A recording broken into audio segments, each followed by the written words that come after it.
So hey guys, welcome back to my channel. So I hope आप सभी बढ़िया होंगे। तो मैं आप सभी के लिए लेके आ चुका हूँ क्लासरूम ऑफ द एलाइट के सीजन 4 के एपिसोड नंबर 1 की हिंदी एक्सप्लेनेशन वीडियो। तो बिना किसी देरी के चलिए शुरू करते हैं।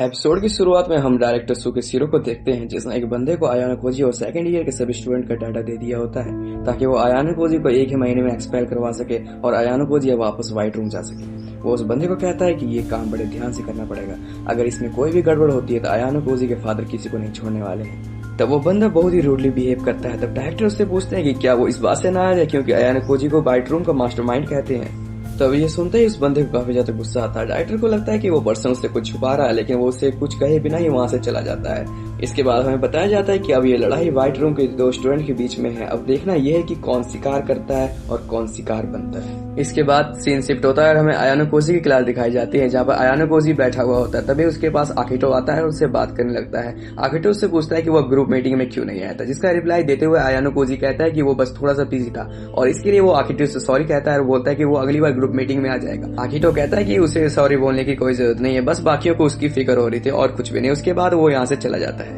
अगले सीन में हमें सुजो और कुशिता को दिखाया जाता है, जो कि बहुत ही हैरानी से सुजुमे के देख रहे होते हैं क्योंकि सुजुमे ने यहाँ पर अपने बालों को काट लिया होता है। वो कहती है कि मुझे अपने लाइफ को एक नए सिरे से स्टार्ट करना था, इसलिए मैंने अपने बालों को छोटा कर लिया है। बाद में आप लोग कमेंट करके बताना कि आपको सुजुमे का ये वाला लुक कैसा लगा। मैं अपना पर्सनल रिव्यू दूं तो मुझे ये वाला लुक बिल्कुल भी अच्छा लगा, क्योंकि पिछला वाला लुक जो उसके सुनहरे घने बाल थे, सुनहरे नहीं बोलूंगा सॉरी, बट काले बाल थे, वो कितने ही अच्छे थे ना। एनीवे आगे बढ़ते हैं। सीन शिफ्ट होता है और उनकी होम रूम टीचर उनकी क्लास के अंदर आती है। वो उन सबको एक नए ऐप के बारे में बताती है जिसका नाम होता है ओवरऑल एबिलिटी, जिसका शॉर्ट फॉर्म होता है OAA।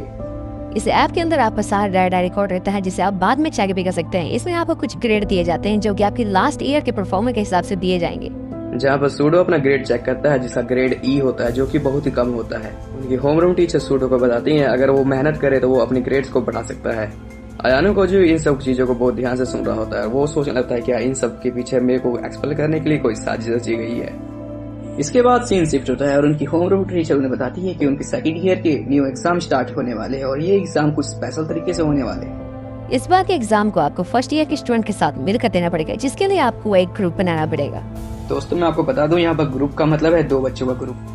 इसके आगे उनके टीचर बताती है कि उन्हें ग्रुप बनाने के लिए 2 वीक्स का टाइम दिया गया है। तभी हिराटा टीचर से पूछता है अगर कोई स्टूडेंट ग्रुप नहीं बना पाया तो उसके साथ क्या होगा। इसका रिप्लाई देते हुए उनकी टीचर कहती है जो बच्चे ग्रुप नहीं बना पाएंगे उन्हें एक रैंडम पार्टनर दिया जाएगा, लेकिन उस टाइम उन्हें 5% की पेनल्टी लगेगी। जिसे सुन के सभी स्टूडेंट शॉक हो जाते हैं। वो सोचने लगते हैं कहीं उन्हें कोई एक्सपेल न कर दे। यहाँ पर आयानो कोजी सोचता है कि ये जरूर सुकेशिरो की मुझे एक्सपेल करने की न्यू ट्रिक है।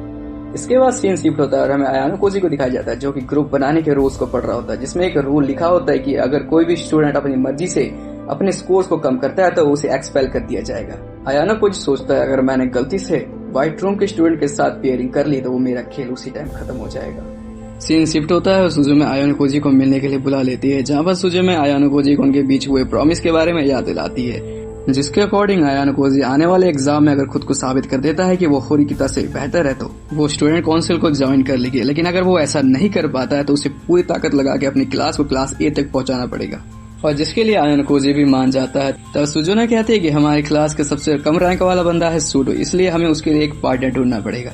तब आयानो कोजी कहता है कि क्या सूडो अब पहले से बेहतर नहीं हो पाया, जिसका रिप्लाई कहते हुए सुजुमे कहती है कि वो पहले से तो बेहतर है, पर मुझे लगता है उसके एक्सपेल होने के सबसे ज्यादा चांसेस है, इसलिए हमें उसके लिए एक पार्टनर ढूंढना पड़ेगा। तभी उन्हें मोबाइल में मैसेज के थ्रू पता लगता है कि क्लास B के स्टूडेंट ने फर्स्ट ईयर के स्टूडेंट के साथ एक मीटिंग रखी हुई होती है, जिसे देखने के लिए सुजुने और आयानो कोजी सूडो को लेकर वहाँ पर जाने लगते हैं। वहाँ पर पहुँचते ही देखते हैं कि क्लास B के स्टूडेंट वहाँ पर फर्स्ट ईयर के स्टूडेंट के साथ मीटिंग कर रहे होते हैं, जहाँ पर सुजुमे कहती है क्या तुम लोगों ने एक बात नोटिस की, यहाँ पर क्लास D के स्टूडेंट है ही नहीं, इसका मतलब उनका कोई लीडर है जो चाहते ही नहीं कि वो यहाँ पर हो। मुझे लगता है कि हमें वहाँ पर जाके उनसे बात करनी चाहिए, मैंने सुना है वो स्टूडेंट काफी ज्यादा एक्टिव है। इसके बाद वो लोग क्लास D की तरफ जाने लगते हैं, जहाँ पर रास्ते में उन्हें रियोन मिलता है। रियोन उससे कहता है कि अरे तुम सब, पर मुझे लगता है कि तुम बहुत लेट हो गए हो, तुम भी जरूर क्लास D से मिलने जा रहे हो, पर मुझे लगता नहीं तुम्हारी उनसे बात होने वाली है, पर तुम जा सकते हो। जिसका रिप्लाई करते हुए होरिकिता कहती है कि क्या तुम उन बच्चों को अपने तरीके से डराने के लिए आए थे। तब रियोन कहता है बच्चे, तुम उन लोगों को बच्चे कहते हो, मुझे लगता है कि तुम सभी बहुत नासमझ हो, लेकिन मुझे लगता है तुम्हें पहले वहाँ पर जाना चाहिए। इतना कुछ कह के रियोन वहाँ से चला जाता है। तब हम क्लास में देखते हैं कि वहाँ पर एक भी बच्चा नहीं होता है। इसके बाद सीन शिफ्ट होता है, हमें नेक्स्ट डे दिखाया जाता है, जहाँ पर आयानो कोजी फोन में चेक कर रहा होता है कि अभी तक के 22 स्टूडेंट ने अपनी पेयरिंग कर ली होती है। इसका मतलब कि अभी तक टोटल 22 ग्रुप बन चुके हैं। तभी एक बंदा दौड़ते हुए क्लास के अंदर आता है। वो कहता है कि 2 फर्स्ट ईयर के स्टूडेंट हमारी क्लास की तरफ आ रहे हैं। तभी सुजुने, सूडो और आयानो कोजी उससे मिलने के लिए चले जाते हैं। तभी हमें वहाँ पर क्लास फर्स्ट ईयर के 2 स्टूडेंट दिखाए जाते हैं। तभी हारुकिता उनसे बात करती है और कहती है कि तुम्हें तो बहुत हिम्मत है, तुम्हें एक डर वर नहीं लगता कि तुम अपने सीनियर से मिलने के लिए सीधा यहाँ पर आवे। तभी उनमें से एक लड़की जिसका नाम सुबासे नानसे होता है, वो कहती है कि मेरा नाम है सुबासे नानसे और ये है हुसैन। हुसैन बड़े रूडली तरीके से कहता है, मैं यहाँ पर तुम्हारे साथ टाइम वेस्ट करने के लिए नहीं आया हूँ, मैं तुम्हारे साथ ग्रुप बनाने के लिए रेडी हूँ, लेकिन मेरी उसके लिए एक शर्त है कि तुम्हें मेरे सामने झुक कर मुझसे रिक्वेस्ट करनी होगी कि प्लीज मेरे साथ ग्रुप बना दो। जिसे सुनकर सूडो बहुत ज्यादा गुस्सा होता है और वो उसे मारने के लिए चला जाता है, लेकिन हारुकिता उसे रोक लेती है। तभी अचानक से वहाँ पर रियोन आ जाता है। वो सबको बताता है कि हुसैन मेरी होम टाउन से आया हुआ है। हुसैन और रियोन एक दूसरे को घूर रहे होते जैसे वो एक दूसरे के जानी दुश्मन हो। जहाँ पर हुसैन और रियोन को कहता है कि क्या वो मेरे साथ 2-2 हाथ करना चाहेगा। इसका रिप्लाई करते हुए रियोन कहता है कि मुझे गोरिल्ला के साथ फाइट नहीं करनी है। ये सुन के हुसैन को बहुत बुरा लगता है। वो रियोन के साथ वाली लड़की को गले से उठा लेता है और वो कहता है कि अब रियोन क्या उससे लड़ना चाहता है, लेकिन रियोन वहाँ चुपचाप खड़ा होकर कुछ नहीं कहता है। तभी नैन्से उसको रोक लेती है और वो कहती है बस बहुत हो गया, तुम्हें मैं ये सब करने के लिए यहाँ नहीं आई थी, अगर तुम नहीं रखे तो मैं सबको उसके बारे में बता दूंगी। जिसे सुन के हुसैन डर जाता है और वो उस लड़की को छोड़ देता है और वो चुपचाप वहाँ से चला जाता है। लेकिन नैन्से आयानो कोजी को घूर रही होती है, जिसे आयानो कोजी नोटिस कर लेता है और वो सोचता है कहीं यही तो व्हाइट रूम की स्टूडेंट नहीं है। इसी के साथ ये एपिसोड यहाँ पे खत्म हो जाता है। अब नेक्स्ट एपिसोड का लिंक आपके सामने आ रहा होगा, जिसे क्लिक करके आप नेक्स्ट एपिसोड को देख सकते हैं।